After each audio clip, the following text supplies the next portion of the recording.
This is a testimonial about a prayer for the nation. It took place 25 years ago in Canada concerning me.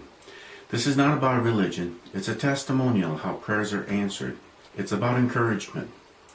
Now, 25 years ago in Canada, at this time, in June, May of 1990, Canada was in a crisis situation. There was a threat of Quebec separating. The West was disenchanted. The whole nation was tearing apart. The first ministers of all the provinces and the Prime Minister got together for a Meech Lake meeting to try and salvage the country, to try and restore some balance, to make compromises, try and bring about solutions that all the provinces could agree to. It was called the Meech Lake meetings. It was such a crisis situation that the churches, all the churches of all denominations, had gotten together for a prayer for the nation. A march that went through the city of Ottawa and culminated on Parliament Hill. I was part of that march, and I was at Parliament Hill. Now, while there, one of the things I noticed was the new gargoyles on the Peace Tower. What are gargoyles? Well, they're basically stone drain spouts dressed up as to look like demons or monsters, so to speak, on the four corners of the Peace Tower. And why is that relevant? Well, at the time, for the previous 3 or 4 months, the media had the gargoyles all over the news. It was front page. The nation's falling apart, that's page 6. The gargoyles was front page. Taking them down, rebuilding them, ribbon cutting ceremonies. It was always on the front page, whereas the crisis with the nation, page 6. Didn't make sense to me at all. And as I looked up at these gargoyles, and I says, they're just ugly monsters. What's the point? What's the purpose? I mean, it doesn't make sense why they would praise these gargoyles while at the same time all the crosses were being taken down across the nation. Prayer was taken out of schools. Prayer was taken out of council meetings. At the same time, any words of encouragement or uplifting words that were etched in stones were being removed from monuments if they were biblical in any way, shape, or form. Danger scenes were no longer allowed.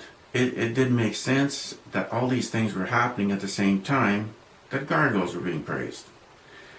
But as I looked at the end of the day and everybody started heading home after the prayer for the nation, I looked up at the gargoyles and I said, Lord, this doesn't make any sense to me. Well, what can I do about it?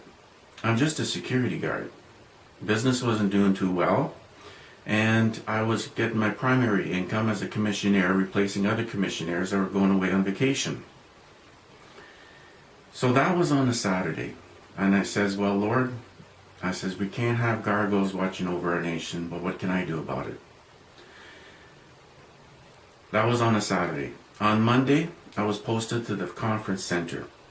And there was a lot of activity going on. Media was all over the place, television, cameras everywhere, RCMP all over the place. And I says, what's going on to the Sergeant at Arms? And he says, well, the Meech Lake meetings have fallen apart.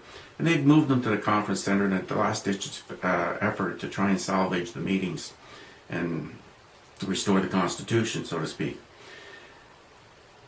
So it turns out I was guarding the front door of a rather important event. It also turns out there was another Christian at the other front door.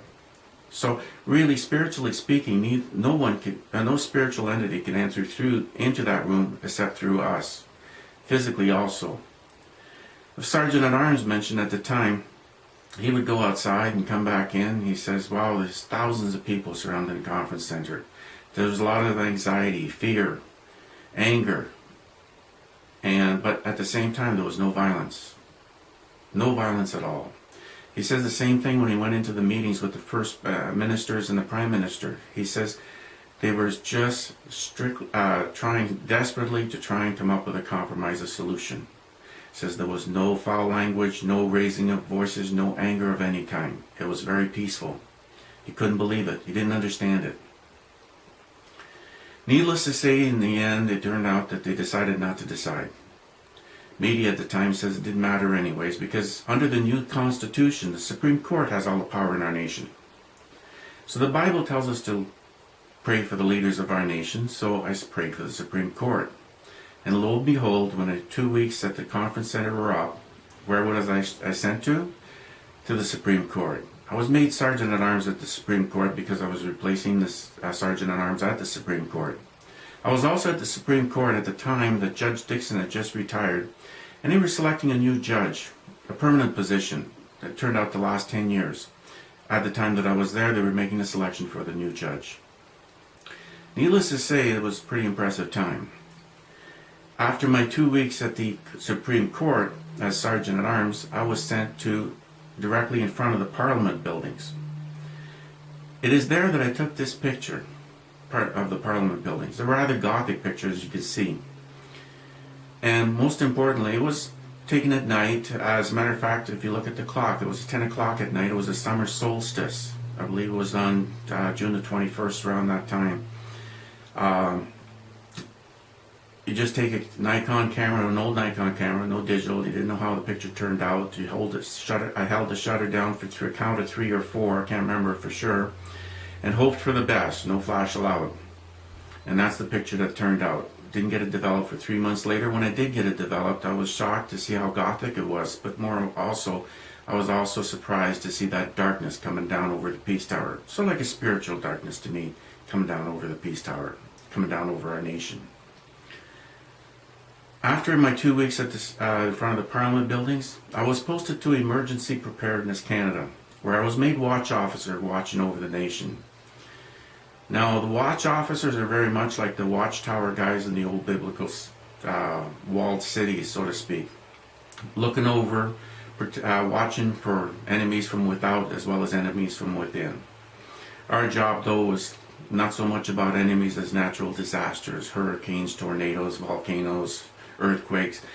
We categorized what happened and how it was taken care of in other parts of the world, how it was taken care of here, so so that the Prime Minister could be properly advised how to take care of it best in the future.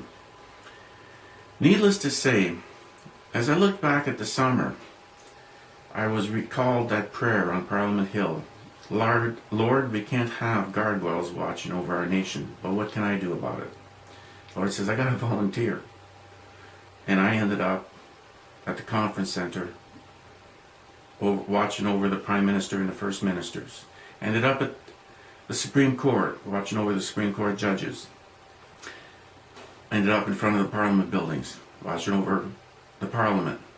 And then finally at Emergency Preparedness Canada, spiritually watching over the nation. Now I was just a security guard, and for many of you, you're saying, well, I'm just a housewife. I'm just a construction worker. It doesn't matter. When it comes to God, we're all spiritual warriors. I know we live in a society where basically it's been going so well for the last 50 years, nobody prays anymore. Nobody knows how to pray. They laugh at people that pray. Frank Sinatra's song, My Way, pretty much made a ridicule of anybody that's down on his knees. But when you're down on your knees and when you're praying earnestly to God, He answers. You're at most powerful because you have the most powerful God on your side. And He can answer prayers, and He does answer prayers. Many of you tried testimonies to others telling you how well your prayers were answered, and the people just say, well, it's a coincidence. It's whatever. Well, prayers are answered. We live in a world now that's at a crisis. Our nation's at a crisis. And soon, as individuals, we'll all be at a crisis. And we'll need to know how to pray. We'll need to know that prayers are answered. This testimony is just an encouragement to you. It's not about religion. So that when it's time for you to pray, and it should be now, that you will believe and understand that it will be answered. Believe it will be answered, and it will be answered. Thank you. God bless you. My name is Bob Carriere from Grand Point, Ontario, Canada. Have a blessed day.